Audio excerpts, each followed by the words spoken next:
All right, what it do, what it do? We back with another episode of Winter Watch right here on KME TV. And I'm sitting here with the man himself, Mr. Tina of Bubble Media. Thank you for having me. Thank you for having me. Mr. Tina here, man, he put me in my first film. You know what I'm saying? Matter of fact, let me take it on back, you know what I'm saying, to where I met him. You know, I met him at this show that was over there in Atlanta. And I think how we met, I don't know, we just kind of linked up or whatever, you know what I'm saying, in there. We took pictures and videos and whatever. But what stuck out to me is that he had took a video of me performing and he sent it to me. And that was, to me, I think, one of our first connections that day, I think, Yeah. if I'm not mistaken. And then after that, he invited me to the Brothers Keeper set where he started filming Brothers Keeper, right? And that's how we connected, you know what I'm saying? I didn't even know he was into films. I thought everybody there was just into music and stuff like that, which he is into music as well. So we're going to talk about all those things and more. So let's start off with first music, since, you know, we into the music thing. And how long you been doing music for? That's a good question. I haven't done music for a while, actually. Yeah. So China is what everybody where you know where you met me as. That was my artist name. Okay. So I did a little bit of R&B, hip hop with a little bit of Caribbean flair to it.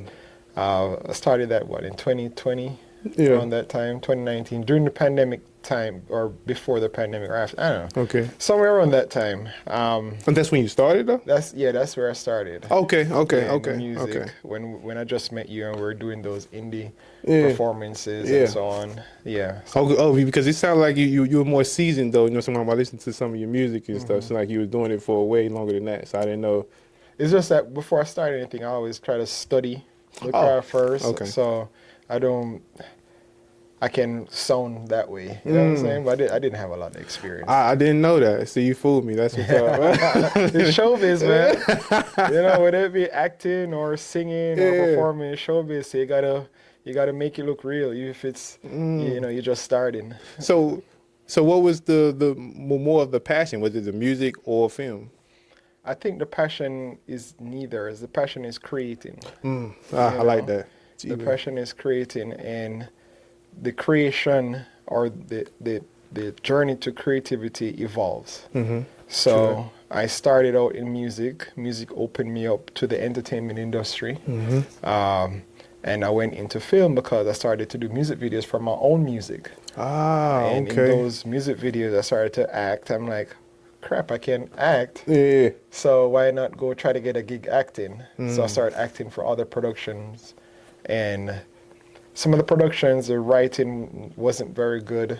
The way they did production wasn't good. So I'm like, I can do the same thing these guys are doing. Okay. And that's how I went into producing my own films Okay. as well and writing them too. So So are you still open to music, or just, you know, or you want to stick more within this area here to kind of like, you know, enhance, you know what I'm saying, your skills and how far you can go with it? that's a good question. I'm still open to music, but not in a way that I'm actively pursuing. Okay. Think of it as, all right, you know, Dwayne The Rock Johnson. Okay. He's been WWE superstar. He's For been sure. an actor superstar. Yeah, He's done for sure. music. That's how I like to look at my life, as I can always go back to it if I Yeah. want to, because I have that talent. I like that. You see what I'm saying? I like that, for real, for real. That's pretty good. That's pretty good. You know what I'm saying? Because now you done got me thinking I can act, man. But you know, I really do a whole lot. You do something, man. You do something. You do something. Hey, I appreciate you, man. You that's know why what I I'm keep saying? calling you back on set. Well, I really appreciate that, you know what I'm saying? And I thank you for putting me into movies and stuff like that. I wasn't expecting it. Me personally, around that time when you said, when you invited me out, I really was just in the area of saying yes. Of being like, you know what I'm saying, if somebody say, hey, come on, let's do this, just yes, because I think sometimes I'll probably shy away from certain things, or I don't know about that, I can't do that, or, you know, just talking myself out of things. And I think around when you invited me to that, I was more on a yes era of my life. Yeah. And I'm glad I did, you know what I'm saying, because I probably would have never got to experience that. So that was a huge plus for me, and learning to just be open to the opportunities, because I was kind of fresh here in the sense of at least trying to get on the scene. and then trying to meet people to network with. And when I met you, and I was just in the yes era, so they worked out, and we done did Brothers Keeper. I mean, I think like two different vibes of Brothers Keeper, and then also How to Create a Werewolf. So. Well, I had like a little piece in that, but so it was cool. I appreciate that. You know what I'm saying? I appreciate that. But going into that area, you know what I'm saying? Let's start off with Brothers Keeper. What was your mindset with Brothers Keeper? And was that your first actual film, or did you do others before that? But then that was just the. No, The Brothers Keeper was my very first film. Okay. We did that first one on no budget at all. Okay. And we just basically, I used to own Airbnbs or manage Airbnbs, so I'll use the different Airbnbs whenever somebody's not booking them to as locations. And we get our little ragtag crew. Yeah. Most people never acted before, and I just wanted to test it. I just wanted to see if I could actually make a film. And then you there's did. no big mission behind, like I wanted to be this big director, writer, or whatever. I just wanted to see if I could actually do it. And we did it. And you did, yeah. For sure. We did it. And for sure. it's on Tubi now. Tune in. And a lot of people who have been doing this for years never got a distribution deal, never completed a project. And I know people now that have been sitting on projects for 3-4 years, and they're just too afraid to release it, or they feel like it's not good enough to be released, or so on. But I'm this type of guy, I like to have things completed. So if I try something and I want to see it all the way to the end. Got you. I like that. And that's what I did with The Brothers Keeper. I didn't expect it to be the next big thing, in Hollywood or Atlanta or on your red box TV, whatever. Sure. I did not expect that. But what I wanted to see was everybody get a chance to see themselves performing. I get a chance to experience going through a film from the start to the end. And that whole process, and once I learn that process, I can repeat it over and over and over and get better at it. Kind of like the blueprint. Yeah. I feel you. And you have to make mistakes. Yeah, for sure. And I made a lot of mistakes, in that film. Yeah. And it has taught me a lot and made me be prepared even today when I'm going into the new productions. Oh, okay, cool. One thing that I admire, what actually I tend to gravitate to those who do so, is the ability to like gather people, like get people in the same place to do a certain thing and get the job done. I'm gonna say. And I see that with some other people that I know that I network with, and also you. You know what I'm saying? You're able to just get people together. You know what I'm saying? Now, I have failed plenty of times at trying to get people together and then organizing the situation and giving them roles to do and following through. And I think that's, it's pretty difficult to manage other human beings and getting them to do what's needed to do and be there and do, all these different aspects. Man. And I feel like you did that. I just want to understand, like, is that a skill, or you just good people, person, like, you good with talking and all that stuff? Like, I guess I'm a bit of a salesman. Salesman, okay. So is that what I gotta be though? A salesman? I don't know. Like that, All right. you gotta sell a vision. Okay. And you have to get people to commit to that vision for them to be a part of it. Okay. The problem is to keep people. Okay. So I think getting people to get involved into something, because we all want to be a part of something greater than ourselves. For sure. All of us wants to be a part of a bigger project because it gives us a sense of fulfillment and purpose. Yeah. But it's when you actually get in there to keep people motivated, that is a difficult part. Okay. Especially when it comes on, even if it's a job, whether it's a gig, whether it's a relationship, it's easy to fall in love, but it's difficult to stay in love. All right. You see what I'm saying? I like that. So it's just like this. So yes, I'm good at getting people to come around and rally and so on, but keeping people, no, that's a challenge. It's a challenge. I mean, honestly, I mean, it seems like it works. I mean, you know, from the outside looking in, of course, a Yeah. lot of times not many people get to see the actual the failures or different things that happen within the situation. But from the outside, it looked like you do a very good job at it. So that's why I be like, man, like how do people do that? I just try to be around and be like, yo, like what is your secret to that? Because I could try to get people around, but like you said, like getting them to stay or get them to fully commit or stay committed is probably the most difficult part. It is. You know, it is. so. And Atlanta folks especially have a very short attention span. Yeah. So to get them motivated to come out to support or do anything, it has to be in a very short time span. Otherwise, you lose them. Okay. Well, I'm gonna keep that in mind. I'm gonna keep that in mind because I mean, I do want to continue gathering and building community myself as well because I am around like people like yourself and other people that know how to build community and have a network of people that they can call on to be able to participate in things and projects.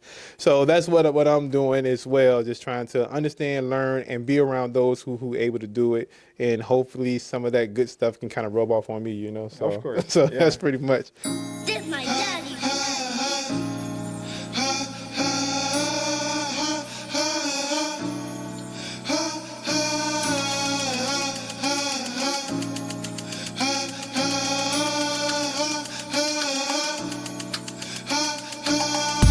Nigga, this is big dog status. Be lucky if you make it this status. Counting up all the mathematics. Took a long while, but I got it. Who the hell you know is gonna make the beat raw? You ain't playing much, then your party suck. I be in that bed like the party rockin'. Pat me the mic, bet I get it jumpin'. Hey, woke up this morning feeling horny and got laid. Woke up out the crib and felt good and got paid. Who else got paid? Who else got laid? Gon' get paid even if it's minimum wage. Hope you stack you a million. Take care of your children. Gon' run it up, baby, make you a killing. They couldn't even see that you were building a building. Our collection available on www.crazymusicentertainment.com. Get your merch. But going to your vision, because you also did another film, which is, I believe, your second, if I'm not mistaken, which is How to Create a Werewolf. How to make a werewolf. How to make a werewolf. Yeah. All right, we talking about Yeah. creation, but all right, how to make a werewolf. Let's talk about that in your vision on and like why did you even come up with the whole topic of how to make a werewolf? Yeah, that's a good question. So, How to Make a Werewolf was actually my third film. I made two Brothers Keeper. Okay. The first one was a short miniseries, and then the second one was supposed to be a pilot in order to be shopped to networks. Okay. That Okay. one didn't work out too well. It was a good film, but there was some breakdown. Remember that keeping people apart? Yeah. Okay. Yeah. Okay. Long story. Yeah. Next time. It's next time. Or we can jump into that later. All right. We'll see. We'll see. All right. There's a lot of politics that goes behind the scenes when it comes on to film. For sure, for sure. It looks pretty on the outside, but trust me, it's chaos on the inside. But for the How to Make a Werewolf, that's the first film I decided that I'm going to take full control on. Okay. When I just started out with filmmaking, I was very uncertain about myself. I have a lot of doubts about my ability to assemble a cast, hire people, producing, directing, writing. And after the second Brothers Keeper, I found myself having a difficult time trusting people as well, especially with my intellectual property. Okay. So I decided that my next film, I'm going to focus on developing myself in terms of as a producer, director, or what have you. Okay. So I created How to Make a Werewolf because I never done a horror film before. And then the drama film, I felt like, especially here in Atlanta, I'm getting boxed in to produce a specific type of film. I have to produce a film that involves sex, crime, or something like that in order for people to feel like it's a black film. You see what I'm saying? Okay. That's interesting. So when I had, sometimes I have some time where I sit by myself and I think, I'm like, what type of film are we most underrepresented in? Okay. And the first thing that popped up in my head was a horror film. So I started to narrow my scope. I'm like, what kind of horror film are we least represented in? And I'm like, I never seen a black werewolf. Yeah, I don't think so either. You know? I don't think so either. Like, even, let's think about it. Name one movie where there is a lead werewolf that's African American. Man, I can't tell you, man, because You can't. I mean, I don't watch Twilights and all those type of movies with werewolves in them and all. I ain't never seen. Every single mainstream werewolf franchise film, the main werewolf is Caucasian or from European descent. Always. So we never get represented in that way. We'd be represented as maybe a lower, maybe, another wolf in the pack or something like that, just to fill in the space, but not the prominent figure. So I decided that, okay, that's a niche. Okay. So I don't have to compete with the others, more so focus on a story that would fit our niche and be more relatable to the audience. So that's how To Make a Werewolf came about, where the name actually was, while I was thinking, I saw a book that says like, something for dummies. Oh, one of them type of books. Yeah. And I'm like, shit, what if I could just make a movie about teaching people how to make a werewolf? So that's how that came about. Wow, that's crazy. I really thought like some kind of deeper meaning, you know what I'm saying? But that's where it came from. It is a deep meaning. Yeah. I wanted something for the demography that's not being represented, but the content would still have to be relevant to us, where it's not digestible. You see what I'm saying? I want something that we can consume and be happy with. For sure. So that's the deper meaning. That's to the it. deeper meaning. I know. But I was more so talking about like the actual name. Like that's the how name. you came across the name. Like what? That's cool though. I mean, because a lot of times you don't know exactly like what things come from though. So it's actually kind of cool to kind of know like saying the background of certain things. So that's pretty cool. So what else you got going on? But besides the how to make werewolves, and are you coming out with another one as well? Like you doing a sequel to that? Yes. So we're gonna do that film. I think so far is my best film. It costed the most. It had Well, we had a lot of effects to me. I feel. Yeah, we spent a lot on effects, locations, cast, crew. So there was a lot of money that went into making that film. And the quality did come out well. It did. A lot of things could have been done better in it, but there's just so much you can do with a certain amount of budget. For sure. For sure.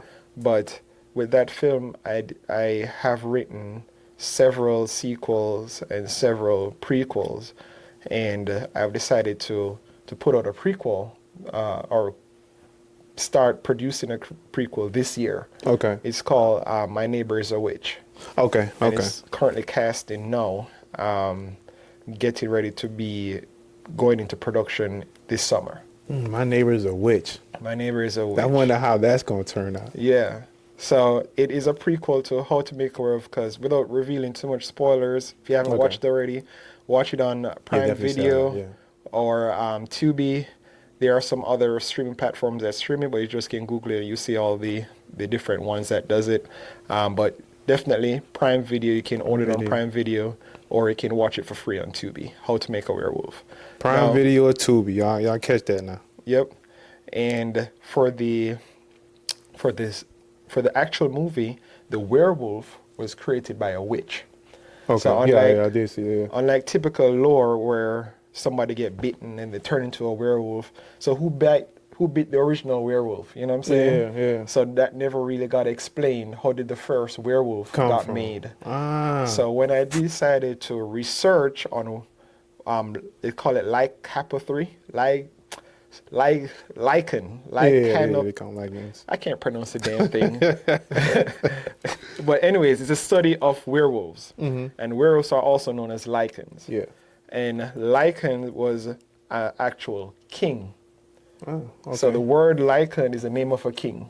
Okay. So the word werewolf is the name of a king. See, man, you see what schooling I'm me saying? right now. You schooling me. Okay. And the first werewolf was created because of greed. He was so greedy, he wanted to consume everything. Yeah. So he got cursed to become a beast that couldn't be satisfied. His appetite couldn't be satisfied. That's why werewolves, they kill all night Yeah. until they wake up. They don't know what They the don't hell know what happened. happened. You see what I'm saying? Okay. So it's sort of a sin of greed Okay. to be a werewolf. I didn't know that. So I pulled from that lore and decided that for my particular film, I want witches to be involved. Yeah. In order to curse someone to become that That, person. okay. So And that's what happened. See, I did not know that, you know what I'm saying, that's what that was happening. I mean, I seen it happening. I was like, all right, where's he going with that? You know what I'm saying? 'Cause I never seen that dynamic. You know, you always somebody getting bit or something like that. That's how they become a werewolf or something, you know what I'm saying? Or they was like supposed to become one. But other than that, you know, you never really know. But this was a different dynamic. I never seen that before. So Yep. So Okay. that's really the original werewolf lore. Is you become cursed by a witch to become a werewolf, and then of course you can spread. So and of course we can't have werewolves without vampires. Yeah, oh yeah, You know? I feel you, So I feel you. we had to throw some vampires in there to make it interesting. And of course, so in the movie, you have three dynamic main houses. You have the werewolves, the witches, and the vampires. Then you have a fourth house, which we call the Midnight Society. It's pretty much humans that knows about these secret Different societies, people. Yeah, different yeah. organizations that operate in the dark, and they're the ones that are like the gatekeepers to the natural world. Okay. Okay. So I won't explore a lot of the Midnight Society in this prequel. I'd more so explore the witch side of things from a urban. But are all those dynamics going to be a part of it? The werewolf and all that going to be in there too, or A little bit. Okay. So in the I don't new want you- movie, don't- you gotta say too much. the new movie is gonna have a little bit of lore for the werewolf. Okay. Because it still has to be connected. okay, for sure. A lot of the old cast are going to be in this new movie as well.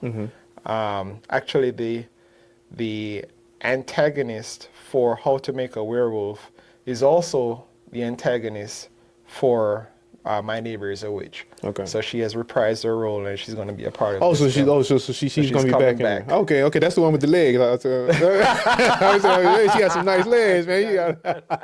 I don't mean no disrespect, but you know, saying nice legs. I got you.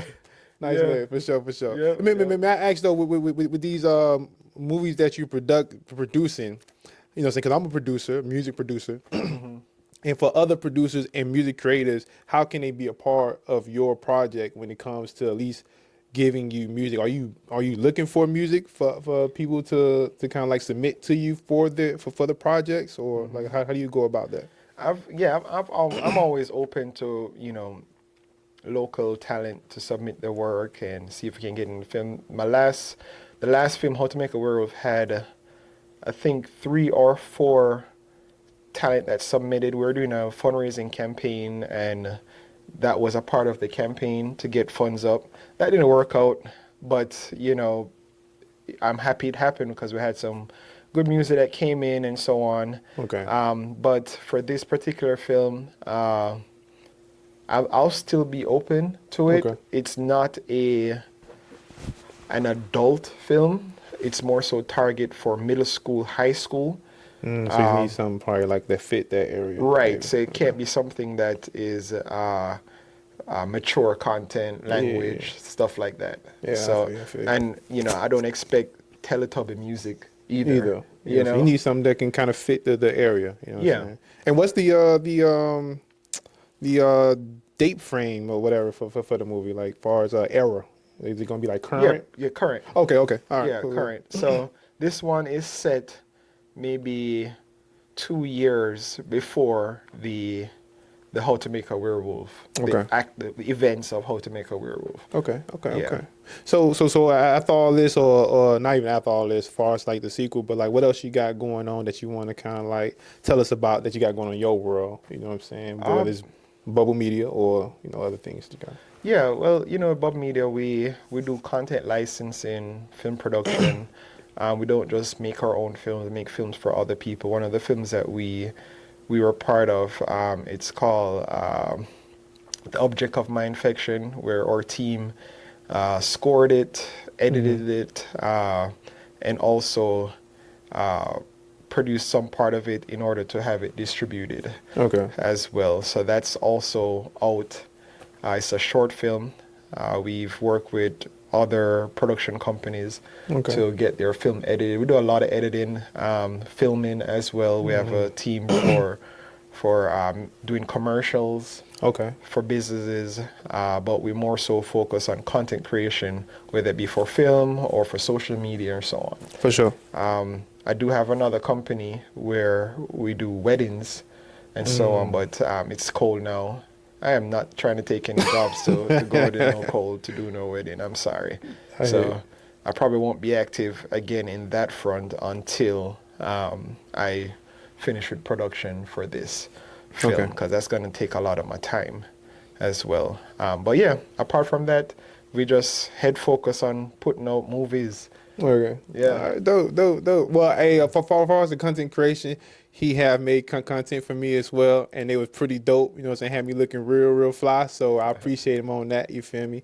And he is also a good friend of me, so I appreciate him for even, you know what I'm saying, taking on this interview. So I appreciate you so much, you know what I'm saying, talking to me, man.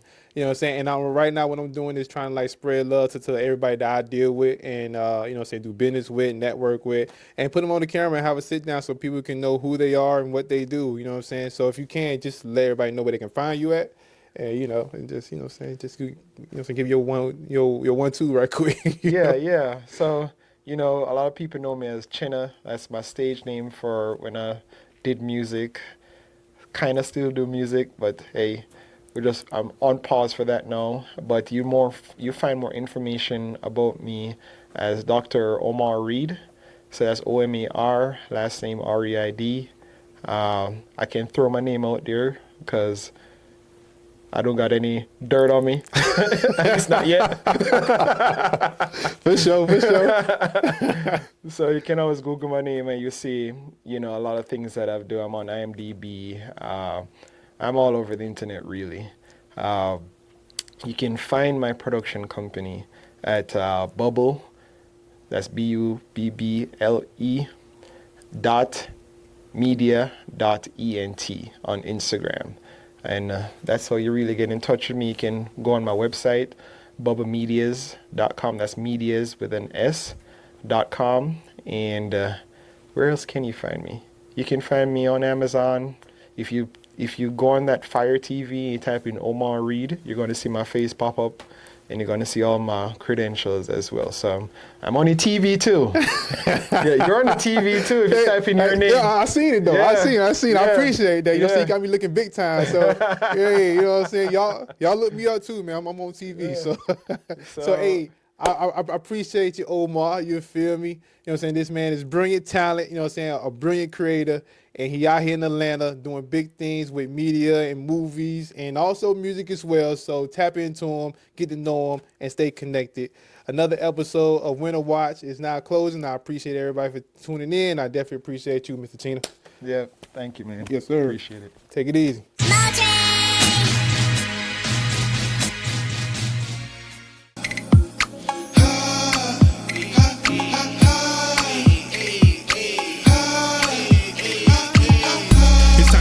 Niggas getting cake. I want the biggest damn slice on my damn plate. I've been working damn hard for some low pay. I had to go and cradle.